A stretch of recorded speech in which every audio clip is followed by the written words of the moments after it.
เป็นยังไงวันนี้เป็นยังจังหวะสะพานลอยนี่เฮาอยู่ตรงกลางรถเทมอรถอยู่ข้างล่าง ป้าทุก บ่ได้ติดแอร์ซื่อๆเนาะเบิ่ง ถนนเลย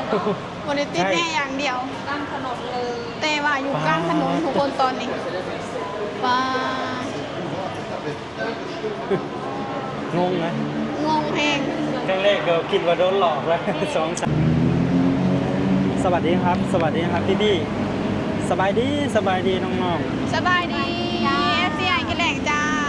น้องมิมี่สาวลาวน้องขวัญสาวสวรรค์เกตนะครับกับมี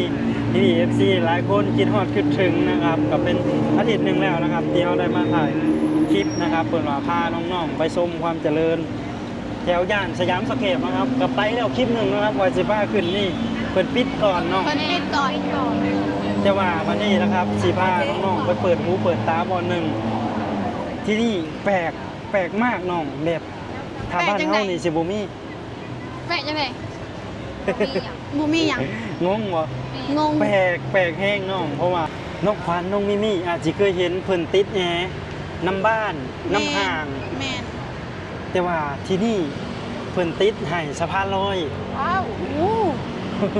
แปลกบ่ แปล มัน ก ก็บ่แปลกแต่ นี่รี เชื่ออยู่ว่านี่ น้องควันบ่อยากเชื่อแม่ แล้วเนาะ เฮ้ย แม่ว่าอยาก แล้ว เชื่อ บ้านน้องขวัญบ้านน้องมิมี่ติดแอร์บ่ บอ บ่ มีแต่พัดลม มีแต่พัดลม พัดลมนี่ก็ยากแล้ว พัดลมต้นน้อย เป็นหยังคือว่ายาก ๆบ่มีเงินซื้อ บ่มีเงินชื่อหรือว่า อันนี้ว่าก าวแพงบ่ แม่ค่ะแพงเนาะ เฮ้ยแต่ประเทศไทยเป็นเรื่องธรรมดาได้น้อง แม่นบอก นี่ถึงเพิ่นจีบ่มีอันเขื่อนไผ่ผ้าหลายๆ แต่เพิ่นก็มีเงินจ่ายค่าไผ่นี่ โอ้ ข้างหลังเฮานี่ ก็สิสุดยอ เป็ ด น แท้ สะพานลอยติดแอร์ ว้าว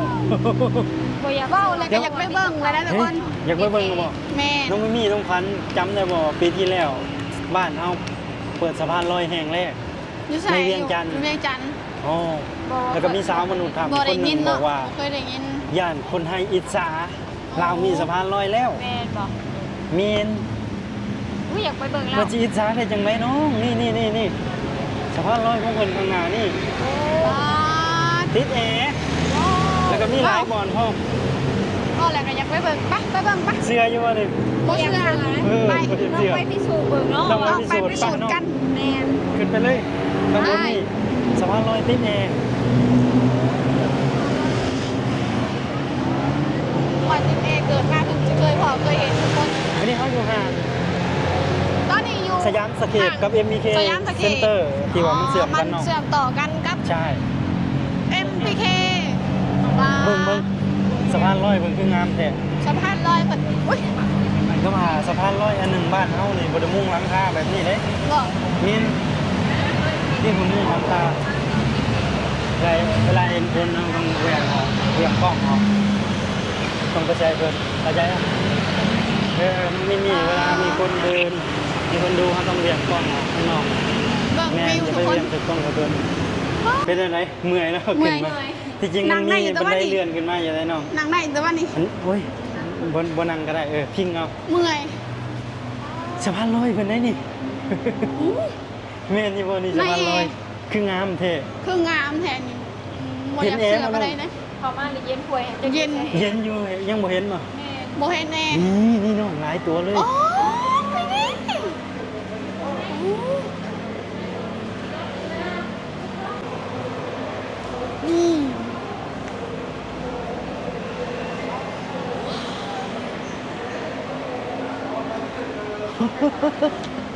เฮ้ยมีหลายตัวอีกน้องบ่ได้มีแค่นี้ นี่มีแค่นี้บ นี่ อก คือเฮาขึ้นมาจริงเนาะเมื่อกี้เฮาตัดภาพไปน้องมีน้องขวัญเฮาเดินขึ้นมาจากสะพานลอยเนาะ เราเดินมาจากสะพานลอยบ่นี่โอ้ น้องมีน้องขวัญสะพานลอยเพิ่นติดแอร์น้องมีน้องขวัญเคยเห็นเพิ่นโอ้เพิ่นอวดบ่ บ่ บ่เคยเห็น แม่น ป้าตึก อ้าวลีเลยเนาะ ช่างว่าเนาะ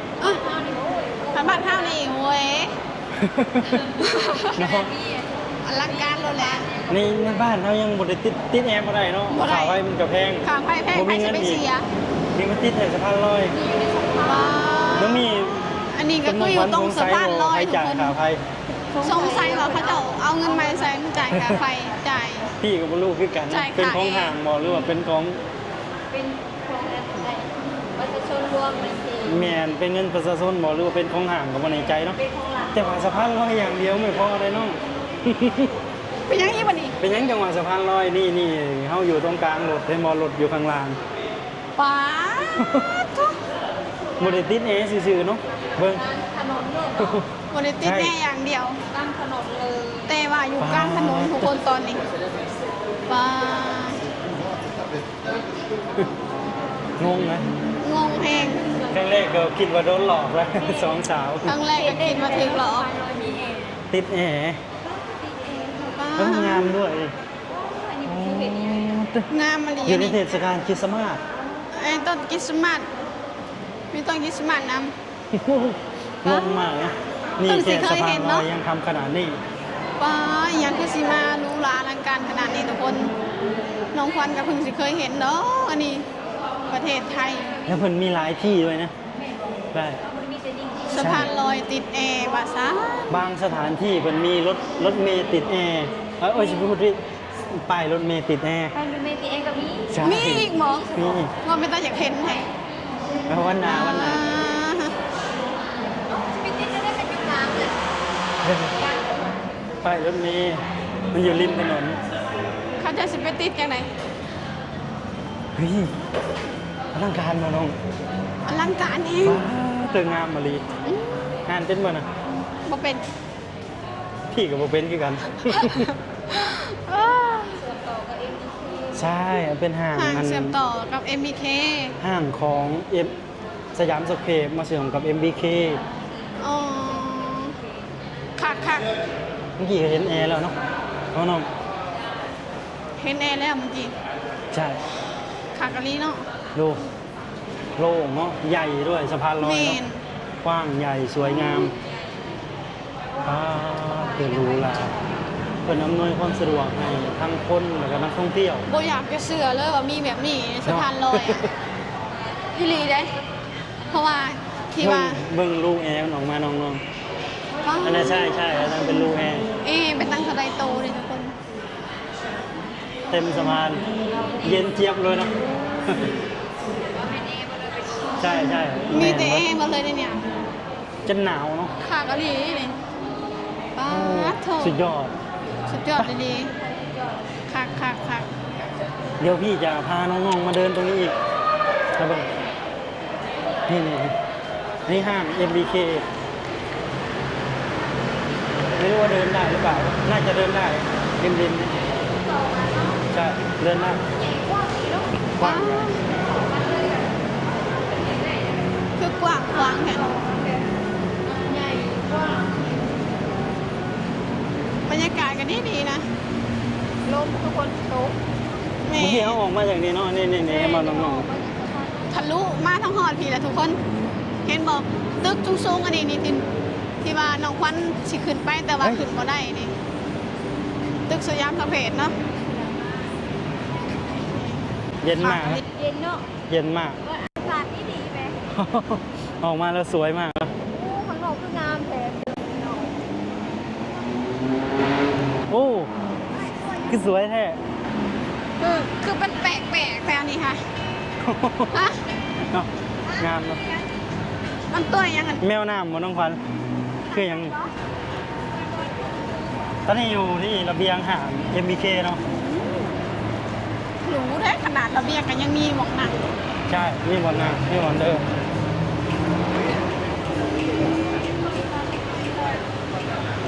มองไปก็เห็นรถไฟ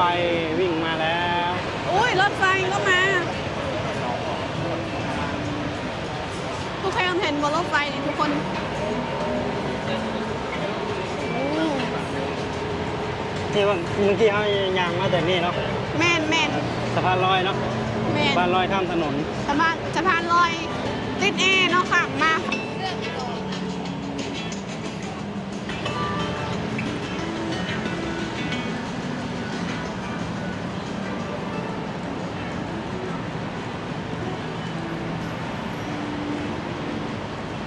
ว้าวรถไฟ สวยมาก ส สวยมาก โอ้ที่นี่สวยเนาะ น้ำพี่น้อง งามแฮง เดินอยู่ ลองไปกันเมื่อกี้เขาก็เดินมาไกลเติบเนาะ แม่ แม่เดิ บ น อก มา เล ไกล ย เติ ว่า บ ที่นี่งามแฮงเนาะ งาม งามหลายเลยแบบ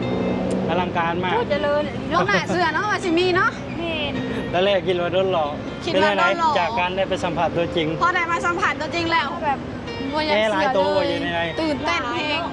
แล้วก็แอร์นี่ก็เป็นร้อยโต๊ะหมดเลย บอกกันเลยว่าถ้าบ่รวยจริงให้สิไปติดแอร์ได้บนนั้น แม่น สะพานลอยคนเดินไปเดินมาแล้วก็ขึ้นไปบ่ได้เสียเงินเสียเงินมันใช้จ่ายเนาะแต่เป็นแถวบ้านเฮา อ๋อสุดยอดคนไทย ยัง เก่ง เงือดหลาย เงิดชาวลาว ยังมีอีกหลายที่ประเทศไทยนะครับที่ความเจริญความทันสมัยที่เพิ่นทำได้ ที่เฮายังบ่ฮู้ โอ้ แม่ อันนี้มันแค่เรื่องสะพานลอยเฉยๆ ข เรื่อง นาด อื่น สะพานลอยก็ยังขนาดนี้เลยเนาะ สุดยอดกว่านี้ เนาะ ยังติดแอร์แล้ว โอเคนะครับพี่ๆ FC สำหรับคลิปวิดีโอนี้ก็พาน้องๆนะครับมาเปิดหูเปิดตานะครับสัมผัสประสบการณ์ใหม่นะครับก็ได้รู้ไปอีกว่า แม่น คนไทยหรือว่าประเทศไทย มีขนาดนี้แต่บ่เห็นเพิ่นเปล่าโอ้ โอ้ โห โหโบเห็นเพิ่นโฆษณาโบเห็นเพิ่นโอ้อวดว่ามีสะพานลอยติดแอร์ ใช่ แต่ว่าถ่ายอยู่บ้านเฮานี่ก็ พี่ๆ มี FC เนอะ นะครับมีความคิดเห็นอหย่างเพิ่มเติมว่าเพิ่นเอาเงินส่วนไหนมาจ่ายค่าแอร์หรือว่าค่าไฟตรงนั้นนะครับก็สามารถคอมเมนต์เข้ามาได้เป็นของเอกชนมหรือว่าเป็นของรัฐบาลบ่เนาะน้องๆก็ยังบ่รู้คือกัน แม่ทุกคน หากชื่นชอบในการนำเสนอก็อย่าลืมกดไลค์กด Subscribe นะครับออกไปนะครับสำคัญนะครับพี่ๆสามารถพูดคุยทักทายผ่านคอมเมนต์ได้นะครับน้องขวัญน้องมิมี่มีหยังจะฝากบอกFC บ่ ฝากเขาไปติดตามเนาะส้มฝากFCI นี่แหล่งเขาไปติดตามช่องควันสาวสวรรณเขตได้เด้อจ้า น้องมีสาวลาวด้วยนะคะขอบคุณ ฝาก ค่ะ ขอบ พี่ คุณ ๆ FC ค่ะ นะครับทุกท่านนะครับที่เห็นคลิปวิดีโอนี้แล้วได้ชมคลิปวิดีโอนี้ก็อย่าลืมไปให้กำลังใจน้องๆนะครับเพิ่นก็ทำใหม่เนาะส่วนใหญ่2สาวลาวนี่ก็ทำงานบ้านนะครับบ่มีเวลาออกมาถ่ายคลิป แม่น อาทิตย์หนึ่งได้ออกมาแค่ครั้งหนึ่งเนาะ แม่ ก็ด้วยความจริงมาก แล้วก็อยากทำช่อง YouTube นะครับก็ แม่น ดึกเดินก็ยังจะเป็นต้องออกมาถ่ายคลิปแบบนี้นะครับ เจอกันใหม่คลิปหน้านะครับพี่ๆ FC สวัสดีครับ สวัสดีค่ะ